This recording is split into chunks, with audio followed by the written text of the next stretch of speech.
இந்திரியஸ்யேந்திரியஸ்யார்த்தே ராகத்வேஷௌ யவஸ்திதௌ தயோர் வசம் ந ஆகச்சேது தௌஹ்யஸ்ய பரிபந்தினௌ.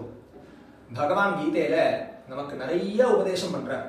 அதனாலதான் சங்கர பகவத்பாதால் சொல்றார், கீதா சுகீதா கர்த்தவ்யா கிமன்யை சாஸ்திர விஸ்தரைஹி.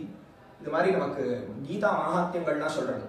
சங்கர பகவத்பாதால் சொல்லும் பொழுது, பகவத்கீதா கிஞ்சித தீதா கங்கா ஜலதவ கணிகா பீதா. அதாவது கொஞ்சமாவது பகவத்கீதையை நம்ம தெரிஞ்சுக்கணும். பகவத்கீதையில பகவான் நமக்கு என்ன உபதேசம் பண்றார் அப்படிங்கிறத நம்ம தெரிஞ்சுட்டு அவர் சொல்றபடி நம்மளுடைய வாழ்க்கையை நடத்தணும் அப்படிங்கிறத சங்கர பகவத்பாதாலும் வலியுறுத்துறார். இதனுடைய அர்த்தம் என்ன அப்படின்னு சொல்லிட்டு கேட்டா, நம்மளுடைய விருப்பு வெறுப்புக்கு தகுந்தாற் போல நம்ம புத்தி சொன்ன வாக்குல நம்ம வாழ்க்கையை நடத்தக்கூடாது. நமக்கு இது சரின்னு தோணும், அதுவே கொஞ்ச நேரம் கழிச்சு தப்புன்னு தோணும். யாரோ ஒருத்தர் இது பண்ணா இது நல்லதும்பா, யாரோ ஒருத்தர் இது பண்ணா இது கெடுதல் அப்படின்பா.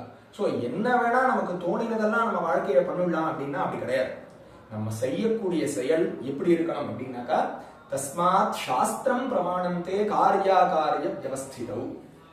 சாஸ்திரம் நமக்கு என்ன சொல்றதோ அதுதான் நமக்கு பிரமாணம். சாஸ்திரம் இதை நீ பண்ணு அப்படின்னு சொன்னா அதை பண்ணணும்.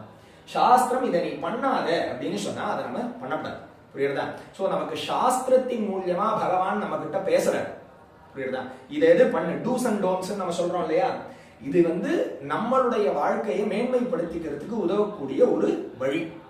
அப்படி நம்மளுடைய வாழ்க்கையை சாஸ்திரோக்தமா வச்சுண்டு மன தூய்மையோட யாருக்கும் எந்த விதமான சிரமத்தையும் கொடுக்காம, இப்படி மனம் மொழி மெய்களால் உடலாலையும் மனசுனாலையும் வாக்குனாலையும் யாரையும் கஷ்டப்படுத்தாம நம்ம பகவான்கிட்ட பக்தி பண்ணிட்டு சிறிதளவு இருந்தாலும் போதும்.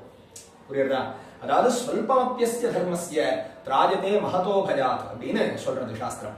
சின்ன தர்மமா இருந்தாலும் சரி, யாருக்கும் சிரமம் இல்லாம நம்ம பண்ணினோமே ஆனால் அது மிகப்பெரிய பலனை கொடுக்கும் அப்படிங்கிறது நமக்கு சாஸ்திரம்.